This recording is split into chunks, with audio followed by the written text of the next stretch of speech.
澳門演唱會場外周邊產品賣場，警察封查而拉走大批黑工。網民表示，職員話：尋日捉到黃牛，黃牛唔忿氣，玩翻佢哋轉頭。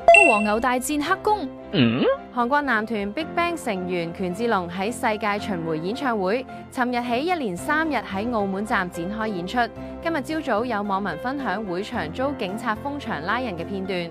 有指今朝早約10點許舉行 GD 演唱會嘅銀河綜藝館，當中周邊產品場有警察封查，而拘捕多名負責前台工作嘅黑工。有網民上載片段講：賣下，突然警察入閘，帶走咗80%staff，唔知排到幾時。職員話：尋日捉到黃牛，黃牛唔忿氣，玩翻佢哋轉頭。亦有網民稱佢哋請唔夠18歲，定請內地人落嚟炒散賣 MD， 報咗警差人就要做嘢，嚟到叫所有人唔准做嘢 ，check 晒佢嘅 ID。有網民質疑主辦方係咪無視法律？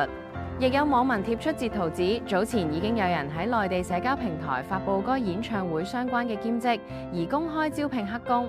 治安警察局表示，今日上晝約10點半，聯同勞工局嘅人員到銀河綜藝館一演唱會活動聯合巡查，喺該演唱會嘅紀念品售賣區對相關本地同埋非本地嘅活動工作人員身份查核。期間共對96名非本地工作人員身份調查。